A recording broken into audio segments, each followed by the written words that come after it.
ದ್ವೇಷ ಸಂಸ್ಕೃತಿ ಬೆಳೆಸಿ ದೇಶ ಕಟ್ಟಲು ಸಾಧ್ಯವಿಲ್ಲ. ರಂಜಾನ್ ದರ್ಗಾ. ಇಂಡಿಪೆಂಡೆನ್ಸ್ ಸಂಗ್ರಾಮ್ ನ್ಯೂಸ್ಗೆ ಸ್ವಾಗತ. ದ್ವೇಷ ಸಂಸ್ಕೃತಿಯನ್ನ ಬೆಳೆಸುತ್ತಾ ನವಭಾರತ ನಿರ್ಮಾಣ ಮಾಡುವುದು ಸಾಧ್ಯವಿಲ್ಲ ಎಂದು ಹಿರಿಯ ಚಿಂತಕ ರಂಜಾನ್ ದರ್ಗಾ ಹೇಳಿದರು. ಕರ್ನಾಟಕ ವಿದ್ಯಾವರ್ತಕ ಸಂಘದ ರಾಹ ದೇಶಪಾಂಡೆ ಸಭಾಂಗಣದಲ್ಲಿ ಭಾರತ ಏಕತಾ ಆಂದೋಲನ, ಬಸವ ಶಾಂತಿ ಮಿಷನ್ ಹಾಗೂ ಶ್ರೀ ಸಾಯಿ ಪಿಯು ಮಹಾವಿದ್ಯಾಲಯದ ಸಂಯೋಗದಲ್ಲಿ ಆಯೋಜಿಸಿದ್ದ ನೇತಾಜಿ ಸುಭಾಷ್ ಚಂದ್ರ ಬೋಸ್ ಅವರ 128ನೇ ಜನ್ಮದಿನಾಚರಣೆ ಕಾರ್ಯಕ್ರಮದಲ್ಲಿ ಮುಖ್ಯ ಅತಿಥಿಯಾಗಿ ಆಗಮಿಸಿ ಮಾತನಾಡಿದರು. ಆಜಾದ್ ಹಿಂದ್ ಫೌಜ್ನಲ್ಲಿ ಎಲ್ಲ ಧರ್ಮದವರಿಗೂ ಆದ್ಯತೆ ನೀಡಿದ್ದ ನೇತಾಜಿ ಸುಭಾಷ್ ಚಂದ್ರ ಬೋಸ್ ಸಮಾಜವಾದಿ ಹಾಗೂ ಜಾತ್ಯತೀತ ಪ್ರಜ್ಞೆಯ ಆಧಾರದಲ್ಲಿ ದೇಶ ಕಟ್ಟಲು ಬಯಸಿದ್ದರು. ಮಹಾತ್ಮ ಗಾಂಧಿ ಹಾಗೂ ನೇತಾಜಿ ಮಧ್ಯೆ ಭಿನ್ನಾಭಿಪ್ರಾಯ ತರಲು ಕೋಮುವಾದಿಗಳು ಸಾಕಷ್ಟು ಪ್ರಯತ್ನಿಸಿದ್ದರು. ಗಾಂಧೀಜಿ ಹಾಗೂ ನೇತಾಜಿ ಸೈದ್ಧಾಂತಿಕ ಭಿನ್ನಾಭಿಪ್ರಾಯದ ಹೊರತಾಗಿಯೂ ಪರಸ್ಪರ ಗೌರವ ಭಾವನೆ ಹೊಂದಿದ್ದರು. ಗಾಂಧೀಜಿಗೆ ರಾಷ್ಟ್ರಪಿತ ಎಂಬ ಬಿರುದು ಕೊಟ್ಟಿದ್ದೇ ನೇತಾಜಿ ಎಂಬುದನ್ನು ನಾವು ಅರಿಯಬೇಕು. ಸುಭಾಷ್ ಚಂದ್ರ ಬೋಸ್ ನೈಜ ಭಾರತ ರತ್ನ, ದೇಶದ ಸ್ವಾತಂತ್ರ್ಯಕ್ಕಾಗಿ ತಮ್ಮ ಜೀವನವನ್ನೇ ಸಮರ್ಪಿಸಿದ ನೇತಾಜಿ ಸುಭಾಷ್ ಚಂದ್ರ ಬೋಸ್ ಅವರಿಗೆ ಭಾರತ ರತ್ನ ಸಿಗದಿರುವುದು ನೋವಿನ ಸಂಗತಿ ಎಂದು ಹೇಳಿದರು. ಸುಭಾಷ್ ಚಂದ್ರ ಬೋಸ್ ಅವರ ಸೈನ್ಯದಲ್ಲಿ ಅತಿ ಹೆಚ್ಚು ಮುಸಲ್ಮಾನರಿದ್ದರು. ಉರ್ದು ಮಿಶ್ರಿತ ಹಿಂದಿ ಅಲ್ಲಿನ ಸೈನಿಕರ ಭಾಷೆಯಾಗಿತ್ತು. ಹೈದರ್ ಅಲಿ ಹಾಗೂ ಟಿಪ್ಪು ಸುಲ್ತಾನ್ ಅವರಿಂದ ಪ್ರೇರಣೆ ಪಡೆದಿರುವುದಾಗಿ ನೇತಾಜಿ ಬರೆದುಕೊಂಡಿದ್ದಾರೆ ಎಂದು ತಿಳಿಸಿದರು. ಹಿರಿಯ ಚಿಂತಕ ಡಾಕ್ಟರ್ ಶಿವಾನಂದ್ ಶೆಟ್ಟರ್, ಡಾಕ್ಟರ್ ವೀಣಾ ಬಿರಾದರ್ ಮಾತನಾಡಿದರು. ಮಹಮ್ಮದ್ ಅಲಿ ಗೂಡುಬಾಯಿರವರು ತಮ್ಮ ತಂದೆ ಕುರಿತು ಬರೆದ ಆಜಾದ್ ಹಿಂದ್ ಸೇನಾನಿ ಹುಸೇನ್ ಸಾಬ್ ಗೂಡುಬಾಯಿ ಕೃತಿಯ ಲೋಕಾರ್ಪಣೆ ನಡೆಯಿತು. ಭಾರತ ಏಕತಾ ಆಂದೋಲನದ ಕಾರ್ಯಾಧ್ಯಕ್ಷರಾದ ಮಹದೇವ್ ಹೊರಟ್ಟಿ ಅಧ್ಯಕ್ಷತೆಯನ್ನ ವಹಿಸಿದ್ದರು. ಶಂಕರ್ ಕುಂಬಿ, ಪ್ರತಾಪ್ ಛಾವಾನ್, ಗೋಪಾಲ್ ಮಹಾರಾಜ್, ಮಹಮ್ಮದ್ ಅಲಿ ಗೂಡುಬಾಯಿ, ಮಂಜುನಾಥ್ ಮೊಹರೆ ಇನ್ನಿತರರು ಉಪಸ್ಥಿತರಿದ್ದರು. ಡಾಕ್ಟರ್ ಶ್ರೀಧರ್ ಕುಲಕರ್ಣಿ, ಡಾಕ್ಟರ್ ಶಾರದಾ ಭಟ್ ಹಾಗೂ ಅಂಜಲಿನಾ ಗ್ರೆಗೇರಿ ನೇತಾಜಿ ಕುರಿತ ಗೀತೆಗಳನ್ನು ಪ್ರಸ್ತುತಪಡಿಸಿದರು. ಕಾರ್ಯಕ್ರಮವನ್ನು ಸುಧಾ ಕಬ್ಬೂರ್ ನಿರೂಪಿಸಿದರು. ಒಂದು ಸೆಕ್ಯುಲರಿಸಮ್ ಅಂಡ್ ಸೋಷಿಯಲಿಸಮ್ ಅವರು ಇಡೀ ಚಿಂತನಾ ಕ್ರಮ ಸ್ವಾತಂತ್ರ್ಯದ ಡೈಮೆನ್ಷನ್ಸ್ ಹೇಗಿರಬೇಕು ಅನ್ನೋದನ್ನು ಅವರು ಬಹಳ ಸ್ಪಷ್ಟವಾಗಿ ಹೇಳಿದರು. ಸಮಾಜವಾದಿ ಪ್ರಜ್ಞೆ, ಜಾತ್ಯತೀತ ಪ್ರಜ್ಞೆ, ಇವೆರಡನ್ನ ನಾವು ಮರೆತುಬಿಟ್ಟಿದ್ದೇವೆ. ಇವತ್ತು ದೇಶ ಪ್ರೇಮ ಅನ್ನೋದು ಕೂಗಾಟ ಆಗಿಬಿಟ್ಟಿದೆ. ದೇಶ ಪ್ರೇಮಕ್ಕೆ ಬಹಳ ದೊಡ್ಡದಾದಂಥ ಒಂದು ತಳಹದಿಯನ್ನು ಅವರು ರೂಪಿಸಿದ್ರ ಬಗ್ಗೆ ನಾವು ಚಿಂತನೆ ಮಾಡ್ತಾ ಇಲ್ಲ. ಅವ್ರು ಎಷ್ಟು ಸೂಕ್ಷ್ಮ ಜೀವಿ ಆಗಿದ್ರು ಅಂದರೆ ನೋಡಿ, ಹುಸೇನ್ ಸಾಬ್ ಗೂಡುಬಾಯಿ ಇವರು ಡ್ರೈವರ್ ಆಗಿ ಸೇರ್ತಾರೆ. ಇವರೆಲ್ಲ ಮಿಲಿಟರಿಗೆ ಹೋಗಿ ಆಮೇಲೆ ಅಲ್ಲಿ ಸಿಕ್ಕು, ಅದು ಭಾಳ ಅದ್ಭುತವಾದಂಥ ಒಂದು ಘಟನೆಗಳನ್ನು ನಾವಿಲ್ಲಿ ಕಾಣ್ಬೋದು. ಇವರನ್ನು ನೋಡಿ, ಈ ಹುಸೇನ್ ಸಾಬ್ 16 ವರ್ಷದ ಬಾಲಕ ಇರ್ತಾರೆ, ತೆಳ್ಳಗೆ ಇರ್ತಾರೆ, ತುಂಬ ತೆಳ್ಳಗೆ ನೋಡಿ ಸುಭಾಷ್ ಚಂದ್ರ ಬೋಸ್ ಅವರಿಗೆ ಬಹಳ ಬೇಜಾರು ಅನ್ನಿಸ್ತದೆ. ಇವರೆಲ್ಲ ವಾರ್ ಪ್ರಿಸನರ್ಸ್ ಇರ್ತಾರೆ. ಇದನ್ನ ಇವರು ಆಜಾದ್ ಹಿಂದ್ ಫೌಜ್ಗೆ ಬರ್ತಾರಲ್ಲ, ಅವರೆಲ್ಲ ಹೇಗೆ ಬರ್ತಾರೆ ಅನ್ನೋದು ಆಮೇಲೆ ಹೇಳ್ತೀನಿ. ಇವ ಹುಡುಗನನ್ನು ನೋಡಿ ಮರೆತಾರೆ. That is the empathy of Netaji Subhash Chandra Bose. ಇಂಥ ಮಗುವನ್ನ ಈ ದುಷ್ಟ ಬ್ರಿಟಿಷರು ಸೈನ್ಯದಲ್ಲಿ ಸೇರಿಸ್ಕೊಂಡಿದ್ದಾರಲ್ಲ ಅಂತೇಳಿ. ಇವ್ರದ್ದು ಏನಂದ್ರೆ, ಇದು ಒಂದು ಆಕ್ಸಿಲರಿ ಮಿಲಿಟರಿ ಇರ್ತದೆ, ವಾರ್ ಪ್ರಿಸನರ್ಸ್.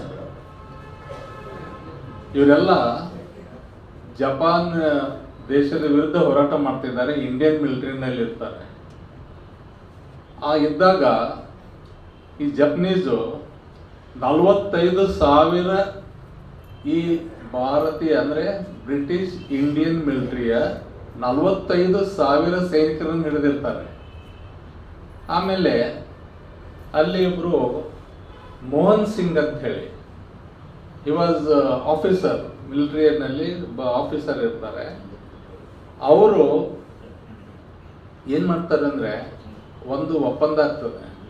ಇದು ಆಕ್ಸಿಲರಿ ಅಂದರೆ ಒಂದು ಸಹಾಯಕ ಮಿಲಿಟರಿ ನಾವು ಮಾಡ್ತೇವೆ, ಬ್ರಿಟಿಷರ ವಿರುದ್ಧ ಹೇಗೂ ನಮ್ಮ ದೇಶದ ಸ್ವಾತಂತ್ರ್ಯಕ್ಕೋಸ್ಕರ ನಾವು ಇದನ್ನು ಮಾಡುತ್ತೇವೆ. ಅದಕ್ಕೆ ಅವರು ಈ ಆಜಾದ್ ಹಿಂದ್ ಫೌಜದ ಮೂಲ ಸ್ಥಾಪಕ ಮೋಹನ್ ಸಿಂಗ್ ಅವರು. ಅಲ್ಲಿ ಒಂದು ತಕರಾರು ಬರ್ತದೆ. ಇದರದ್ದು ಯಾರು ಹೂ ಶುಡ್ ಲೀಡ್, ಯಾರ್ದು ಇದು ಇಂದಾಗ ಜಪನೀಸ್ ಅವರು it should be under hour control ಅಂತ ಹೇಳಿದಾಗ ಮೋಹನ್ ಸಿಂಗ್ ಡಿಂಟ್ ಎಗ್ರಿ ಆಗೋದಿಲ್ಲ. ಆಮೇಲೆ ಎರಡನೇ ಇದರಲ್ಲಿ ಸುಭಾಷ್ ಚಂದ್ರ ಬೋಸ್ ಅವರು ಬರ್ತಾರೆ. ಸುಭಾಷ್ ಚಂದ್ರ ಬೋಸ್ ಅವರ ಇದನ್ನ ಹೆಸರನ್ನ ಸಜೆಸ್ಟ್ ಮಾಡಿದವರು ಮೋಹನ್ ಸಿಂಗ್. ಈ ಆಜಾದ್ ಹಿಂದ್ ಫೌಜ್ ಟೈಮ್ನಲ್ಲಿ ಇದು ಈ ಅವ್ರ ಹೆಸರು ಸೂಚಿಸಿದ ಅವರು ಜರ್ಮನಿಯಲ್ಲಿ ಇರ್ತಾರೆ. ಈಗ ಜರ್ಮನಿಯಲ್ಲಿ ನಿಜಕ್ಕೂ ಹಿಟ್ಲರ್ ಯಾವ ಸಹಾಯ ಮಾಡಿಲ್ಲ. ಒಂದು ಜರ್ಮನ್ ರೇಡಿಯೋನಲ್ಲಿ ಮಾತಾಡ್ಲಿಕ್ಕೆ ಬಿಟ್ರೆ ಯಾವ ಸಹಾಯ ಮಾಡ್ಲಿಕ್ಕೆ ಆಗ್ಲಿಲ್ಲ. ಕಾರಣ ಏನಂದ್ರೆ ಈ ಮಿಲಿಟರಿ ಸರಬರಾಜು ಮಾಡೋದು ಬಹಳ ಕಷ್ಟದ ಕೆಲಸ ಇತ್ತು. ಆದ್ರೆ ಜಪನೀಸು ಅಲ್ಲೇ ಇರೋದ್ರಿಂದ ಮಲೇಷಿಯಾ, ಸಿಂಗಾಪುರ್ ಮತ್ತೆ ಬರ್ಮಾ ಈ ಪ್ರದೇಶಗಳಲ್ಲಿ ಇವ್ರನ್ನ ಹಿಡಿದಿರ್ತಾರಲ್ಲ, ಇವ್ರನ್ನೆಲ್ಲ ಸೇರಿಸಿ ಆಜಾದ್ ಹಿಂದ್ ಫೌಜ್ ಶುರು ಮಾಡ್ತಾರೆ. ನಾವು ಫಾರಿನ್ನಲ್ಲಿ ಅಷ್ಟೊಂದು ಜನರನ್ನ ಭಾರತೀಯರು ಸೇರಿದ್ರು ಅನ್ನೋದಿಲ್ಲ. ಇವರೆಲ್ಲ ಕೂಡ ಇಂಡಿಯನ್ ಮಿಲಿಟರಿನಲ್ಲಿದ್ದು, ಬ್ರಿಟಿಷ್ ಇಂಡಿಯನ್ ಮಿಲಿಟರಿನಲ್ಲಿದ್ದು ಬ್ರಿಟಿಷ್ ಇಂಡಿಯನ್ ಮಿಲಿಟರಿ ವಿರುದ್ಧ ಹೋರಾಟ ಮಾಡ್ತಾರೆ. ಇದು ನಾವು ಈ ಸತ್ಯ ತಿಳ್ಕೋಬೇಕು.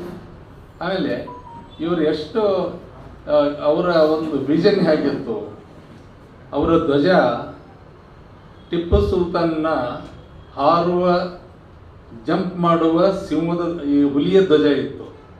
ಅವರು ಅದನ್ನು ಆಟೋಬಯೋಗ್ರಫಿಯಲ್ಲಿ ಬರೆದಿದ್ದಾರೆ. ನಾನು ಟಿಪ್ಪುನಿಂದ ಹೇಗೆ ಪ್ರೇರಣೆ ಪಡೆದೆ ಅನ್ನೋದು ಕೂಡ ಬರೆದಿದ್ದಾರೆ. ಧ್ವಜವನ್ನ ಟಿಪ್ಪು ಹುಲಿ ಇವರ ಆಜಾದ್ ಹಿಂದ್ ಫೌಜ್ದ ಅವರ ಧ್ವಜ ಆಗಿತ್ತು. ಆಮೇಲೆ ಟಿಪ್ಪು ಬಗ್ಗೆ ಬರೀತಾರೆ, ಹೈದರ್ ಅಲಿ ಬಗ್ಗೆ ಬರೀತಾರೆ, ಸ್ವಾತಂತ್ರ್ಯ ಹೋರಾಟಗಾರರು ಅನೇಕ ಹೆಸರುಗಳನ್ನ ತೋತಾರೆ. ಎಷ್ಟು ಅಮೇಜಿಂಗ್ ಅಂದರೆ ಅವರ ಒಂದು ವಿದ್ವತ್ತು ನೋಡಿ. ಅವರು ICS ಪಾಸ್ ಆಗಿ ರಿಜೆಕ್ಟ್ ಮಾಡಿ ಬರ್ತಾರೆ, ಫೇಲ್ ಆಗಿಲ್ಲ, ಪಾಸ್ ಆಗಿ ರಿಜೆಕ್ಟ್ ಮಾಡಿ ಬರ್ತಾರೆ. ಅವರು ಯಾವ ರೀತಿಯಾಗಿ ರಂಗೂನಲ್ಲಿ ಯಾವ ರೀತಿ ಮಾಡಿದ್ರು. ಈ ಸಮಯ ಮೀರ್ತಾ ಇದೆ, ಇನ್ನು ಬಹಳ ಜನ ಮಾತನಾಡೋರಿದ್ದಾರೆ.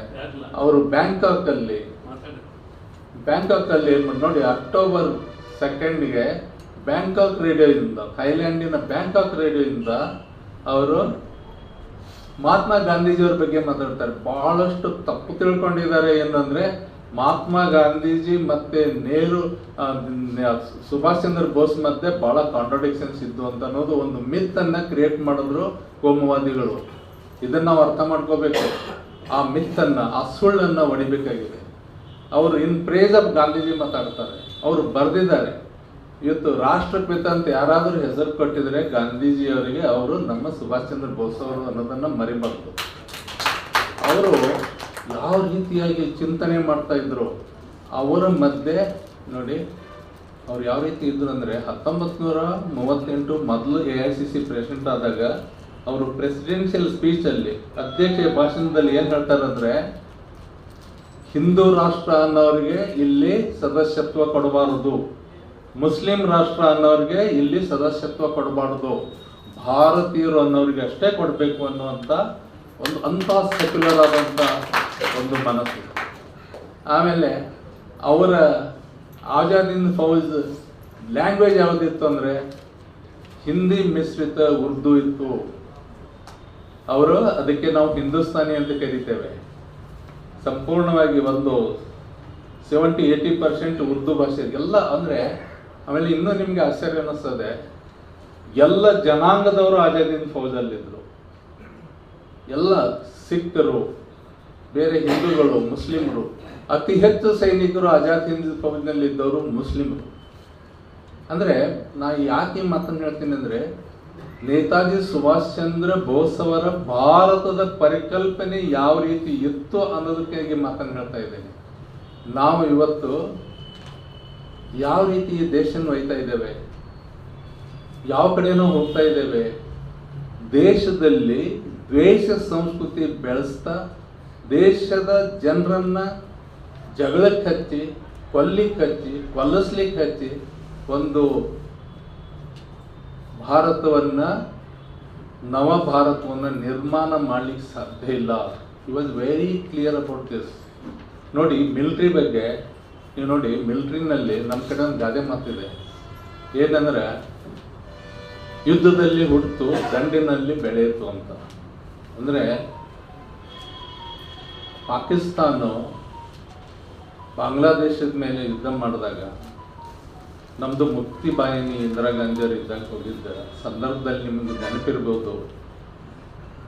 ಬಾಂಗ್ಲಾದೇಶದ ಅದು ಪೂರ್ವ ಪಾಕಿಸ್ತಾನ ಆಗಿತ್ತು. ಬಾಂಗ್ಲಾದೇಶದಲ್ಲಿ ಸಾವಿರಾರು ಯುವತಿಯರು ಮೇಲೆ ಅತ್ಯಾಚಾರ ಆಗಿ ಅವರು ಗರ್ಭಿಣಿಯರಾದರು. ಜಗತ್ತಿನ ಎಲ್ಲ ದೇಶದ ಜನರು ಆ ಮಕ್ಕಳನ್ನ ಸಾಕ್ತಿ ಅಂತ ತಗೊಂಡು ಹೋದರು. ಕ್ಯಾಪ್ಟನ್ ಲಕ್ಷ್ಮಿ ಅವರು ನನಗೆ ಒಂದು ಅವಕಾಶ ಸಿಕ್ಕಿತ್ತು ಅವ್ರ ಜೊತೆ ಮಾತನಾಡೋ ಮುಂದೆ. ಅವ್ರ ಜೊತೆ ಬೆಂಗಳೂರಿಗೆ ಅವ್ರು ಬಂದಾಗ ನಮ್ಮ ಸುಹಾಸಿನಿಯಲ್ಲಿ ಅವರ ಮಗಳು ಕ್ಯಾಪ್ಟನ್ ಲಕ್ಷ್ಮಿ ಅವರ ಮಗಳು ಕ್ಯಾಪ್ಟನ್ ಲಕ್ಷ್ಮಿ ಹೇಳಿದ್ರು, ಆಜಾದ್ ಹಿಂದ್ ಫೌಜದ ಪ್ರತಿಯೊಬ್ಬ ಸೈನಿಕ, ಇವರು ಕ್ಯಾಪ್ಟನ್ ಲಕ್ಷ್ಮಿ ಒಂದು ಮಹಿಳಾ ಪಡೆಯ ಒಂದು ಮುಖ್ಯಸ್ಥೆ ಆಗಿದ್ರಲ್ಲ, ನಮ್ಮ ಹೆಣ್ಣು ಮಕ್ಕಳನ್ನ ಎಷ್ಟು ಸಹೋದರಿಯರ ಹಾಗೆ ನೋಡ್ತಾ ಇದ್ರು. ಶಿವಾಜ್ ಇನ್ ಪ್ರೇಜ್ ಆಫ್ ಆಜಾದ್ ಹಿಂದ್ ಫೌಜ್ ಅಂದರೆ ನೇತಾಜಿ ಸುಭಾಷ್ ಚಂದ್ರ ಬೋಸ್ ಅವರ ಒಂದು ಇದು ಇದೆಯಲ್ಲ, ನೈತಿಕ ಶಕ್ತಿ ಇದೆಯಲ್ಲ, ಆ ನೈತಿಕ ಶಕ್ತಿ ಆಜಾದ್ ಹಿಂದ್ ಫೌಜಲ್ಲಿ ನಾವು ಕಾಣ್ತೀವಿ ಅಂತ ಕ್ಯಾಪ್ಟನ್ ಲಕ್ಷ್ಮಿ ಅವರು ಹೇಳ್ತಾ ಇದ್ರು. ಹೀಗೆ ನಾವು ನೋಡಿದಾಗ ಯಾವ ರೀತಿಯಾಗಿ ಸುಭಾಷ್ ಚಂದ್ರ ಬೋಸ್ ನವ ಭಾರತದ ಕನಸನ್ನು ಕಂಡ್ರು. ನಿಜವಾದ ಭಾರತ ರತ್ನ ನೇತಾಜಿ ಸುಭಾಷ್ ಚಂದ್ರ ಬೋಸ್ ಅವರು. ಆದರೆ ಇವತ್ತು ಕೂಡ ಭಾರತ ರತ್ನ ಕೊಡಬೇಕಂತ ಯಾವ ನರಪಿಳ್ಳಿಗೂ ಅನ್ನಿಸ್ತಾ ಇಲ್ಲ. ನಮ್ಮ ಮಾದೇವ್ ಹೊರಟ್ಟಿಯವರು ಪ್ರೈಮ್ ಮಿನಿಸ್ಟರ್ಗೆ ಒಂದು ಪತ್ರನೇ ಬರೆದು ಬಿಟ್ರು. ಈ ನಮ್ಮ ರಾಜಕಾರಣಿಗಳು ಯಾವ ರೀತಿ ಇರ್ತಾರೆ ಅಂದರೆ ನೋಡಿ, ಹಿಟ್ಲರ್ ಕಡೆ ಅವ್ರು ಹೋಗೋದು ಇದ್ದಿದ್ದಿಲ್ಲ. ಅವರು ಈ ದೇಶದಲ್ಲಿ ಅವರು ಸಮಾಜವಾದದ ಪರಿಕಲ್ಪನೆಯಲ್ಲೂ ಅವರಿದ್ದರು. ಅವರು ಸ್ಟಾಲಿನ್ಗೆ ಭೇಟಿಯಾಗುವ ಯೋಚನೆ ಹೋಗಿದ್ರು. ಆದರೆ ಅಷ್ಟೊತ್ತಿಗೆ ಎರಡನೇ ಮಹಾಯುದ್ಧದಲ್ಲಿ ಅಮೇರಿಕ, ಇಂಗ್ಲೆಂಡ್, ರಷ್ಯಾ ಮಿತ್ರ ರಾಷ್ಟ್ರಗಳಾಗಿದ್ದರಿಂದ ರಷ್ಯಾ ಬ್ರಿಟಿಷರ ವಿರುದ್ಧ ಹೋರಾಡಲಿಕ್ಕೆ ಮುಂದೆ ಬರಲೇ ಇಲ್ಲ. ಆ ಕಾರಣದಿಂದ ಅವರು ಜರ್ಮನಿಗೆ ಹೋದರು ಅನ್ನುವ ಸತ್ಯವನ್ನು ನಾವು ತಿಳ್ಕೋಬೇಕು. ಎರಡನೇದಾಗಿ ಈ ಚಿಂತನಾ ಕ್ರಮದಲ್ಲಿ ಕಾಂಗ್ರೆಸ್ನವರು ಸೋತರು, ಕಮ್ಯುನಿಸ್ಟರು ಸೋತರು. 15 ವರ್ಷದ ಹಿಂದೆ ನೆನಪಿರಬೇಕು, ನಮ್ಮ ಬುದ್ಧದೇವ್ ಭಟ್ಟಾಚಾರ್ಯ CPMದ ಚೀಫ್ ಮಿನಿಸ್ಟರ್ ಆಗಿದ್ದರು ವೆಸ್ಟ್ ಬೆಂಗಾಲಲ್ಲಿ. ಅವ್ರು ಹೇಳ್ತಾರೆ, ನಾವು ನೇತಾಜಿ ಸುಭಾಷ್ ಚಂದ್ರ ಬೋಸನ್ನು ಅವರನ್ನು ತಿಳ್ಕೊಳ್ಳಲಿ ಸೋತು ಹೋದೆವು ಅಂತ ಹೇಳಿಸಿದ್ರು.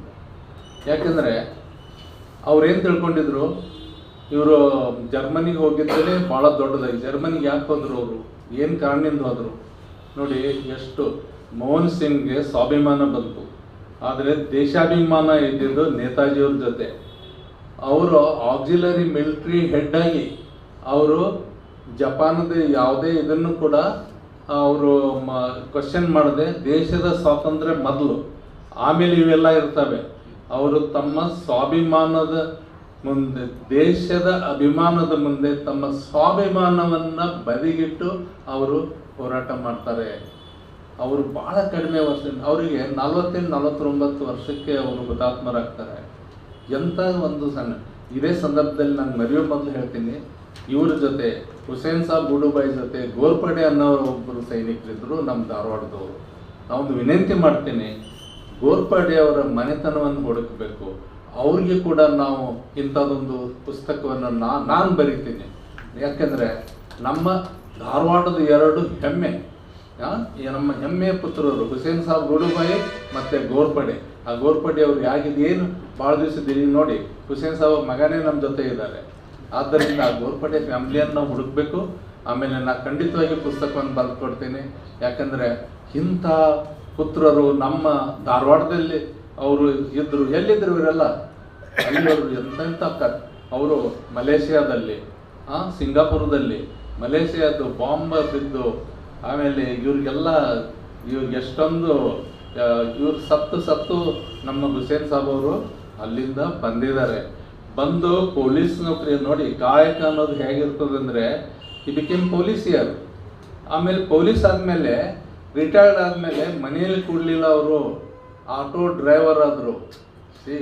ದೇಶ ಪ್ರೇಮ ಅಂದರೆ ಬರೇ ಗಡಿಯಲ್ಲಿ ಇದ್ದು ಬಂದು ಹಿಡಿಯೋದು ಅಷ್ಟೇ ಅಲ್ಲ, ನಿಜ ಜೀವನದಲ್ಲಿ ನಾವು ಏನು ಮಾಡಬೇಕು, ನಮ್ಮ ಸೆಲ್ಫ್ ಸಫಿಷಿಯೆಂಟಾಗಿ ಬದುಕಬೇಕನ್ನುವ ಕೊನೆಯವರೆಗೂ ಕೂಡ ಹುಸೇನ್ ಸಾಬ್ ಅವರು ದುಡಿದಿದ್ದಾರೆ. ಒಬ್ಬ ಆಟೋ ಡ್ರೈವರ್ ಆಗಿ ದುಡಿದಿದ್ದಾರೆ.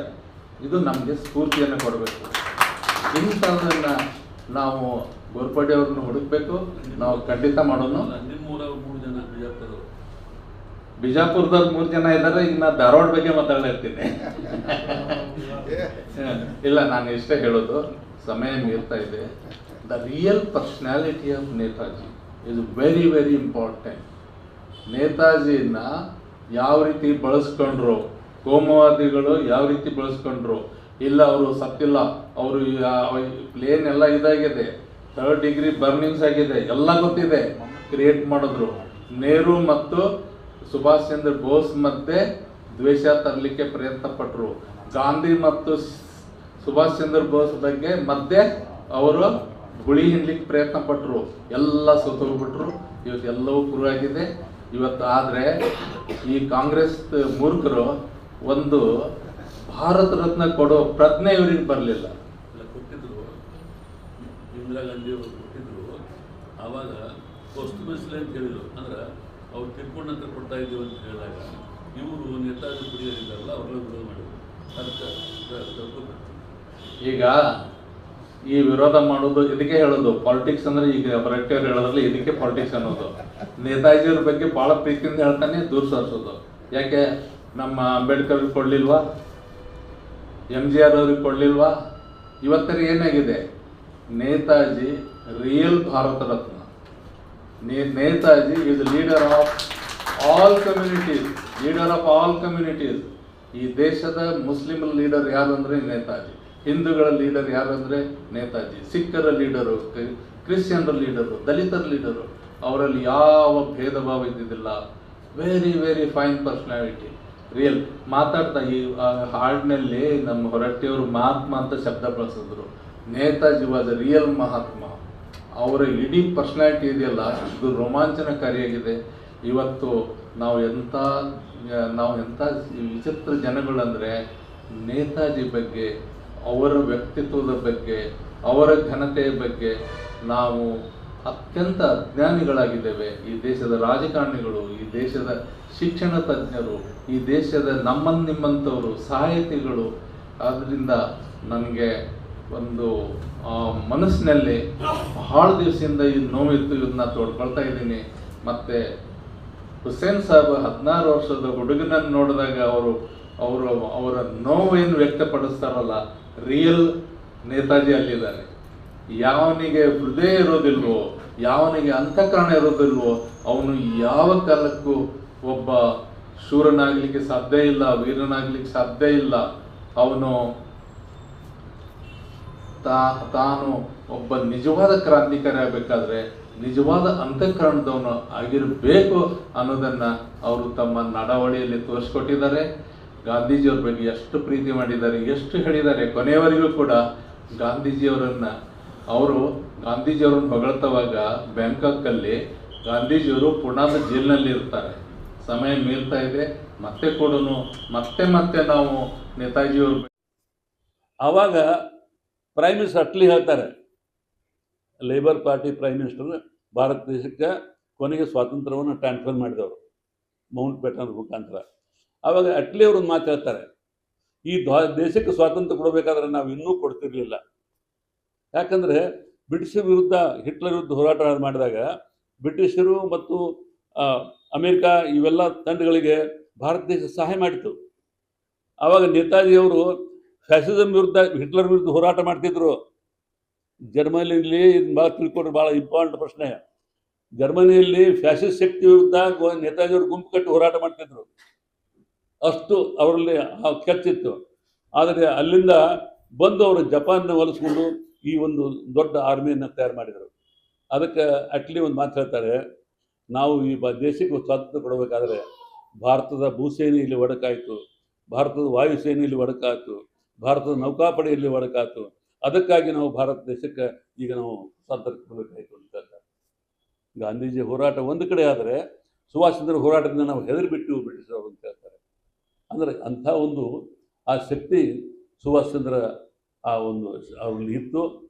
ಆದರೆ ಏನು ನೋಡ್ರಿ, ಮಹಾತ್ಮ ಗಾಂಧೀಜಿ ಗುಂಡು ಹಾಕಿದರು, ಸುಭಾಷ್ ಚಂದ್ರ ಸೇನೆ ಆಮೇಲೆ ಅವ್ರ ಮೇಲೆ ಬಾಂಬ್ ಹಾಕಿದಾಗ, ಹಿರೋಶಿಮಾ ನಾಗಾಸಾಕಿ ಜಪಾನ್ದಲ್ಲಿ ಬಾಂಬ್ ಹಾಕಿದಾಗ ಅವರು ಜಪಾನ್ ಸ್ವಲ್ಪ ಹಿಂದೆ ಮುಂದೆ ಮಾಡಿದರು. ಯಾಕಂದರೆ ಕೊಡ್ಲಿಕ್ಕೆ ಶಕ್ತಿ ಇರಲಿಲ್ಲಲ್ಲ, ಜಪಾನ್ ಸೋತ್ಬಿಡ್ತು.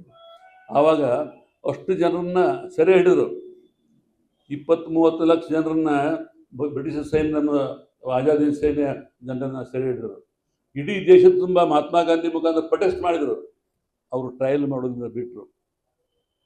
ಯಾಕಂದರೆ ಇಡೀ ದೇಶವೇ ಒಂದಾಗಿ ನಿಂತು ಅಂತ ಆ ಶಕ್ತಿಯನ್ನು ಈ ದೇಶದಲ್ಲಿ ತುಂಬಿದ್ರು. ಸುಭಾಷ್ ಚಂದ್ರ ಬೋಸ್ ಇವತ್ತು ಇದ್ದಿದ್ರೆ ಇವತ್ತು ಬಾಲಾಪರಾಧಗಳಾಗ್ತಾ ಇರಲಿಲ್ಲ. ದೆಹಲಿಯಲ್ಲಿ ಹೆಚ್ಚಿನ ಬಾಲಾಪರಾಧಗಳಾಗ್ತಾ ಇದ್ದಾವೆ. ಸುಭಾಷೇ ಒಬ್ಬ ಮುಸಲ್ಮಾನರ ಜೊತೆಗೆ ಸಂಬಂಧ ಮಾಡಿದರು. ಅವರು ಮಾಡಿದಂಥ ಕೆಲಸ ಬಹಳ ದೊಡ್ಡ ಕೆಲಸ. ನೇತಾಜಿ ಸುಭಾಷ್ ಚಂದ್ರ ಬೋಸ್ರವರು ಕಲ್ಕತ್ತಾದಿಂದ ಧಾರವಾಡಕ್ಕೆ ಬಂದು ಆಮೇಲೆ ಹೋಗಿ ಭೇಟಿಯಾಗಿದ್ದು ಗಿರೀಶ್ ಆಶ್ರಮಕ್ಕೆ ಅವ್ರನ್ನ. ಇದೇ ಕುರ್ಚಿಯಲ್ಲಿ ಸುಭಾಷ್ ಚಂದ್ರ ಬೋಸ್ ಕೊಟ್ಟರು. ಇದೇ ಗಿರೀಶ್ ಆಶ್ರಮದಲ್ಲಿ ಇದನ್ನು ಹಾಗೆ ಇಟ್ಟಿದ್ದಾರೆ. ಅಂದರೆ ಇಂಥ ಒಂದು ಮಹಾನ್ ಕ್ರಾಂತಿಕಾರಿ ಪಂಥವನ್ನು ಅದನ್ನು ರಿಪ್ರೆಸೆಂಟ್ ಮಾಡ್ತಿರುವಂಥ ಗುರುಗಳು ನಮ್ಮ ಸನ್ನಿಧಾನದಲ್ಲಿದ್ದಾರೆ.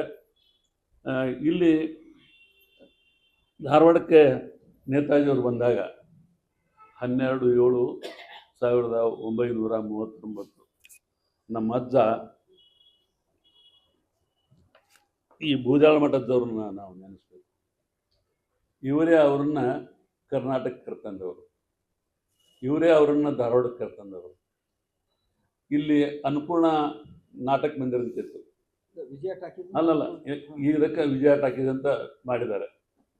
ಅಲ್ಲಿ ನೇತಾಜಿ ಸುಭಾಷ್ ಚಂದ್ರ ಬೋಸ್ರವರು ಮಾತನಾಡಿದರು. ಅವರಿಗೆ 38 ಪ್ರಶ್ನೆಗಳಿಗೆ ಕೇಳಿದರು. 38 ಪ್ರಶ್ನೆಗಳಿಗೆ ಸಮರ್ಥವಾಗಿ ಉತ್ತರ ಕೊಟ್ಟರು. ಧಾರವಾಡದಲ್ಲಿ ಸಂಪೂರ್ಣ ಮೆರವಣಿಗೆ ಮಾಡ್ಕೊಂಡು ಬಂದು, ಅದಕ್ಕೆ ಸುಭಾಷ್ ರೋಡ್ ಅಂತಂದ್ರು. ಈ ಧಾರವಾಡ ಸುಭಾಷ್ ರೋಡ್ ಅಂತಂದರೆ ಸುಭಾಷ್ ಚಂದ್ರ ಬೋಸ್ರ ಮೇಲೆ ಹೆಸರಿಟ್ಟಂಥ ಯಾವುದಾದ್ರೂ ಈ ದೇಶದಲ್ಲಿ ಊರದ ಅಂದ್ರೆ ಧಾರವಾಡ ಒಂದೇ. ಅವರು ಅಲ್ಲಿ ಮಾತಾಡ್ತಾ ಅವ್ರಿಗೊಬ್ಬ ಮೇಧಾವಿ ಅಂದ್ರೇನು ಆಟ ಮಾತಾಡೋರು. ಅವ್ರು ಏನು ಕೇಳ್ತಾರೆ ಒಂದು ಪ್ರಶ್ನೆ ಅಂದರೆ, ಇದು ಒಂದು ಗಾಂಧಿವಾದ ಏನು ನಿಮ್ಮದು ಅಂತ ಕೇಳ್ತಾರೆ. ಅಂದರೆ ಅವರು ಏನು ರಾಜೀನಾಮೆ ಕೊಟ್ಟು ಅಧ್ಯಕ್ಷರಾಗಿದ್ದರು. ಮಹಾತ್ಮ ಗಾಂಧಿ ಅವರು ನಮ್ಮ ಹಾದಿ ಅವರು ಅದು ಬೇರೆ ಅಂದ ಅಧ್ಯಕ್ಷ ಕೊಟ್ಟು ಫಾರ್ವರ್ಡ್ ಬ್ಲ್ಯಾಕ್ ಕಾಂಗ್ರೆಸ್ ಅಂತ ಮಾಡಿದರು. ಮಾಡಿದಾಗ ಧಾರವಾಡಕ್ಕೆ ಬಂದರು. ಅವರು ಧಾರವಾಡಕ್ಕೆ ಅಂದರೆ ಈ ದೇವ್ರನ್ನ ಭೇಟಿಯಾಗಲಿಕ್ಕೆ ಮತ್ತು ಇಲ್ಲೆಲ್ಲ ಜನರನ್ನ ಭೇಟಿಯಾಗಲಿಕ್ಕೆ ಬಂದರು. ಈ ಧಾರವಾಡದಲ್ಲಿ ಮಾತಾಡಿದಾಗ ಅವ್ರಿಗೊಬ್ಬ ಪ್ರಶ್ನೆ ಕೇಳ್ತಾನೆ, ನಿಮ್ಮದು ಇನ್ನೊಂದು ಗಾಂಧಿವಾದವೇ ಅಂತ. ನಿಮ್ಮದು ಇನ್ನೊಂದು ಗಾಂಧಿವಾದವೇ ಅಂತ ಕೇಳಿದಾಗ ಅವರು ಉತ್ತರ ಏನು ಕೊಡ್ತಾರೆ? Sit down, lions can live Gandhism. ಸಿಂಹಗಳಷ್ಟೇ ಗಾಂಧಿವಾದವನ್ನು ಹೇಳ್ತವೆ. ನೋಡಿ ಎಷ್ಟು ದೊಡ್ಡ ಮಾತನ್ನು ಹೇಳ್ತವ್ರು. ಸಿಂಹಗಳಷ್ಟೇ ಗಾಂಧಿವಾದವನ್ನು ಹೇಳ್ತವೆ, ಮತ್ತೊಬ್ಬರಿಗೆ ಸಾಧ್ಯ ಇಲ್ಲ. ಸಿಟ್ ಡೌನ್, ಡೋಂಟ್ ಕ್ರಿಟಿಸೈಸ್ ಗಾಂಧಿಸಮ್ ಅಂತ ಹೇಳ್ತಾರೆ.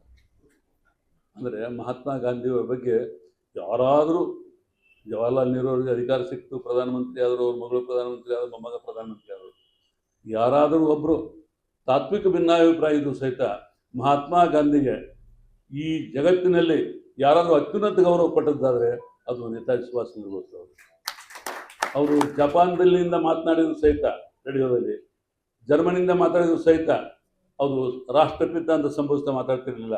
ರಾಷ್ಟ್ರಪಿತ ನಾನು ಈ ಕೆಲಸ ಮಾಡ್ತಾ ಇದ್ದೇನೆ, ರಾಷ್ಟ್ರಪಿತ ನಾನು ಆಜಾದಿನ ಸೈನ್ ಕಟ್ತಾ ಇದ್ದೇನೆ, 60,000 ಜನ ಸೈನಿಕರು ಸೇರಿದ್ದಾರೆ ಇಲ್ಲಿ, ನಾನು ಸಿಂಗಾಪುರದಿಂದ ನಾನು ರೇಡಿಯೋ ಮುಖಾಂತರ ಮಾತಾಡ್ತಾ ಇದ್ದೇನೆ, ನಿಮ್ಮ ಆಶೀರ್ವಾದ ನನಗೆ ಬೇಕು ಅಂತ ಕೇಳ್ತಿದ್ರು. ಸೊ ಇಂಥ ಒಂದು ಶಕ್ತಿವಾನವಾಗಿದ್ದಂಥ ಆ ಸುಭಾಷ್ ಚಂದ್ರ ಬೋಸ್ ಅವರು ಆವಾಗ ಈ ದೇಶಕ್ಕೆ ಏನಾಯಿತು, ಅವರು ಆಜಾದಿನ ಫೌಜ್ ಕಟ್ಟಿದ್ರಲ್ಲ, ಆ ಕಟ್ಟಿದಾಗ ಏನಾಯಿತು, ಭಾರತದ ಸೈನ್ಯದಲ್ಲಿಯೋ, ನೌಕಾಪಡೆಯಲ್ಲಿಯೋ, ವಾಯುಪಡೆಯಲ್ಲಿಯೋ, ನಮ್ಮ ಲ್ಯಾಂಡ್ ಭೂ ಆರ್ಮಿ ಅದಲ್ಲ ಅದರಲ್ಲಿ ಸಹಿತ ಜನ ನೇತಾಜಿ ಕಡೆ ವಾಲ್ಲಿಕ್ಕೆ ಹತ್ತಿದ್ರು. ಹೆಂಗ್ ಅವ್ರು ಹೋರಾಟ ಮಾಡ್ಯಾರ ಅಂತೇಳಿ ಕಣ್ಣು ಮುಂದೆ ಬರ್ಲಿಕ್ಕತ್ತದ. ನಿಜವಾಗಿಯೂ ಜರ್ಮನಿಯಿಂದ ಇಟ್ಲಿಗೆ, ಜಪಾನ್ಗೆ ಹಿಂಗೆಲ್ಲ ಹೋಗುವಾಗ ಒಂದ್ ಸಲ ಸಬ್ ಮೆರಿನ್ ಒಳಗೂ ಸಹ ಜಪಾನ್ ತನಕ ಹೋಗಿ ಮುಟ್ಟಿದ್ರಂತ.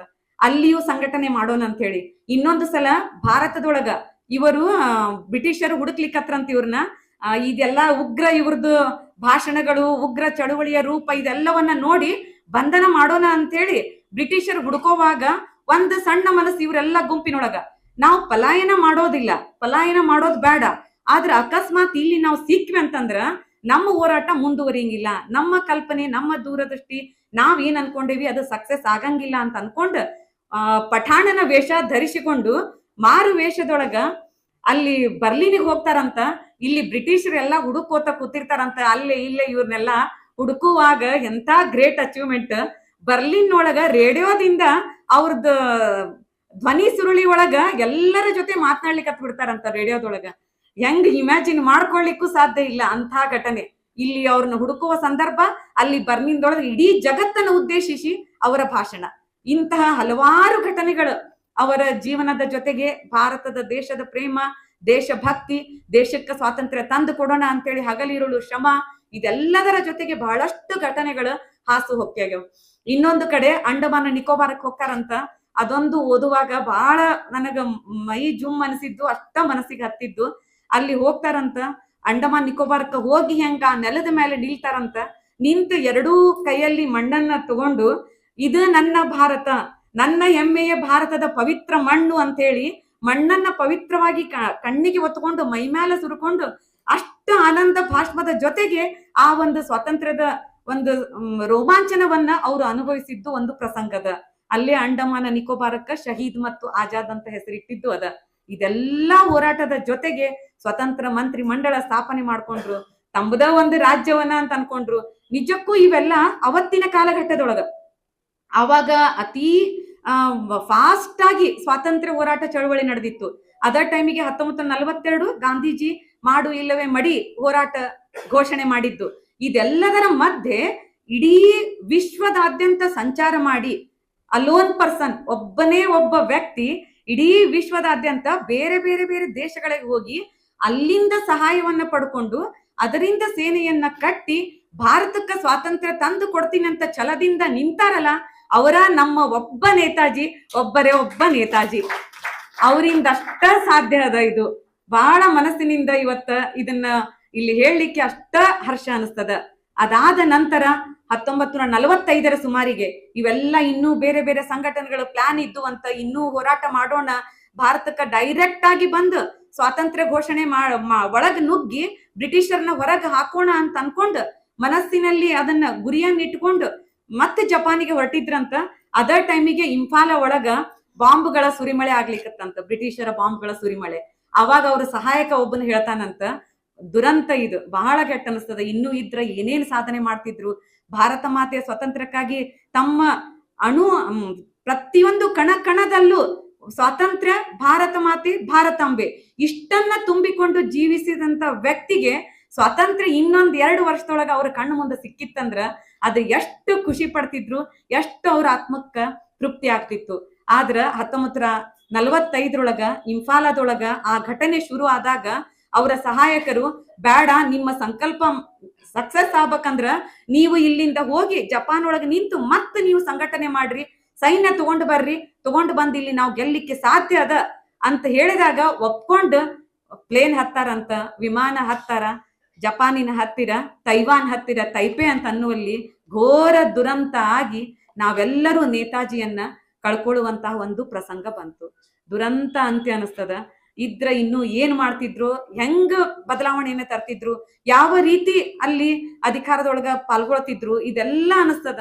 ಮತ್ತೊಂದು ಇವರ ದೂರದರ್ಶಿತ್ವ ಹೆಂಗದ ಇತ್ತಂದ್ರ, 2ನೇ ಸಮ್ಮೇಳನದೊಳಗ, ಕಾಂಗ್ರೆಸ್ ಸಮ್ಮೇಳನದೊಳಗ ಅಧ್ಯಕ್ಷರಾದಾಗ ಅವತ್ತ ಹೇಳ್ತಾರಂತವ್ರು, 1935 ಭಾರತ ಸರ್ಕಾರ ಕಾಯ್ದೆ ಬಂದಾಗ, ಇದು ಕಾಯ್ದೆ ಇಲ್ಲೇನ್ ನೀವು ಮಾಡ್ಲಿಕ್ಕತ್ತೀರಿ, ಬ್ರಿಟಿಷರಿಗೆ ಏನು ನೀವು ಆಯ್ತು ಅಂತ ಹೇಳಿ ಸುಮ್ನೆ ಇರ್ಲಿಕ್ಕತ್ತೀರಿ, ಇದು ಮುಂದೆ ದೇಶವನ್ನ ಒಡಿತದ, ದೇಶವನ್ನ ವಿಭಜನೆ ಮಾಡ್ಲಿಕ್ಕೆ ಈ ಒಂದು ಕಾಯ್ದೆ ಇದರಿಂದ ಅದು ಸಾಧ್ಯ ಆಗ್ತದ ಅಂತ ಅನ್ನೋದನ್ನ ದೂರದರ್ಶಿತ್ವ ಸಹ ಇವರಲ್ಲಿತ್ತು.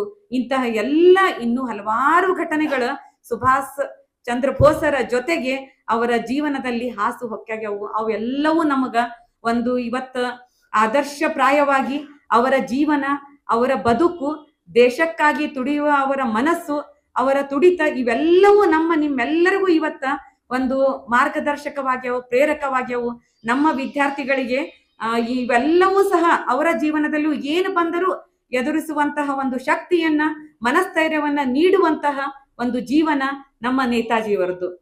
ಈ ಒಂದು ನುಡಿಗಳನ್ನ ಹಂಚಿಕೊಳ್ಳಿಕ್ಕೆ, ಅವರ ದೇಶ ಪ್ರೇಮದ ಬಗೆಗೆ ಒಂದೆರಡು ಮಾತುಗಳನ್ನಾಡ್ಲಿಕ್ಕೆ ಅವಕಾಶ ಕೊಟ್ಟಿದ್ದಕ್ಕಾಗಿ ನಾನು ತಮ್ಮೆಲ್ಲರಿಗೂ ಮನಪೂರ್ವಕ ವಂದಿಸುತ್ತಾ, ನೇತಾಜಿಯವರು ಕೊಟ್ಟ ಘೋಷಣೆ, ಗಾಂಧೀಜಿಯವರು ಅದನ್ನ ಸ್ವಾತಂತ್ರ್ಯ ಹೋರಾಟದಲ್ಲಿ ಬಳಸಿಕೊಳ್ಳಿಕ್ಕೆ ಒಪ್ಪಿದ್ರಂತ. ಜೈ ಹಿಂದ್ ಅಂತನ್ನುವ ಘೋಷಣೆ. ಜೈ ಹಿಂದ್, ಧ್ವನಿ ಜೋರು ಬರ್ಲಿರಿ. ಜೈ ಹಿಂದ್.